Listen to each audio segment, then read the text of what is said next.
ajatellaan, että ne voi kääntää sen sitten toinen toisille. Joo. Niin, siis lähtökohta on se, että meidän työ, mä varmaan puhun kaikkien suulla, on alusta alkaen luovaa. Tässä ei ole yhtä ainutta oikeaa tapaa tehdä tätä työtä kenenkään perheen, kenenkään asiakkaan kanssa. Ja siitä syystä kaikkien perheiden kanssa täytyy miettiä luovasti niitä ratkaisuja ja niitä keinoja, millä päästään johonkin tavoitteeseen. Eikä pidä paikkaansa. Ja se on ainakin mun näkemys siitä luovuudesta, että ei ole tiettyä struktuuria, että kaikkien kanssa tehdään asiat samalla tavalla. Se tekee jo siitä. Ja sitten niin kuin sanoin, niin me kaikki varmaan myös ajatellaan niin, että työskentely lähtee myös tietyllä tavalla visuaalisesta ilmeestä, että tehdään asiakkaalle mahdollisimman miellyttävä olo tulla, ettei koe jännittyneeksi itteensä. Ja sen takia meidän tilat on vähän erinäköisiä kuin muualla.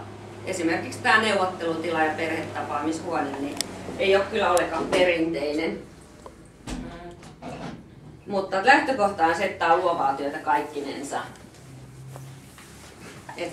Että joka kerta joutuu miettimään uuden tavan, uuden keinon. Ja olipa vaikka strukturoitu menetelmä, niin sitä menetelmää täytyy muokata kaikkien asiakkaiden mukaan. Välttämättä sitä ei voi sellaisenaan käyttää.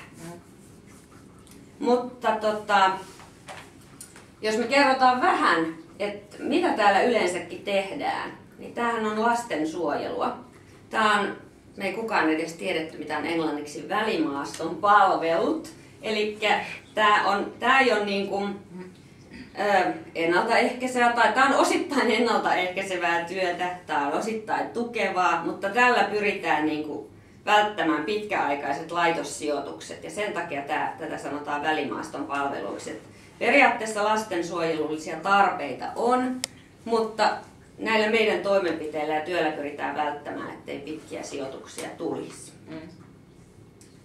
Mä jotenkin lähtisin siitä, että mitä päiväosastotoiminta on, koska tässä on yksi tiimi, jossa on 5 ihmistä, eli työryhmä. Ja aikaisemmin me tehtiin työtä niin, että Outi ja Antti teki työparina pelkästään päiväosastolla. Minä, Pekka ja Jukka tehtiin tehostetussa perhetyössä, mutta pienimuotoisen organisaatiomuutoksen jälkeen me ollaan sillä tavalla yhdistymässä, että me ruvetaan tekemään ristiin nuorten kanssa ja perheiden kanssa. Mutta edelleenkin on olemassa päiväosaston toiminta ja tehostetun perhetyön toiminta. Ja suurin ero niissä on se, että päiväosastolla keskitytään enempi nuoren kanssa tekemisiin, nuoren tapaamisiin ja tehostetussa perhetyössä koko perheen tapaamisiin. Eli hyvin samantyyppisiä ongelmia, samantyyppisiä menetelmiä ja keinoja käytetään, mutta että siinä on se ero, että tavataanko enempi nuorta vai koko perhettä. Miten jos te tapaatte vain nuoria, niin miten te olette yhteydessä sen nuoren perheeseen? Siitäpä annankin puheenvuoron heille, kun he ovat tulleet niin perustamaan päiväosastoa alun alkaen, niin haluan, että he omalla suullaan kertovat.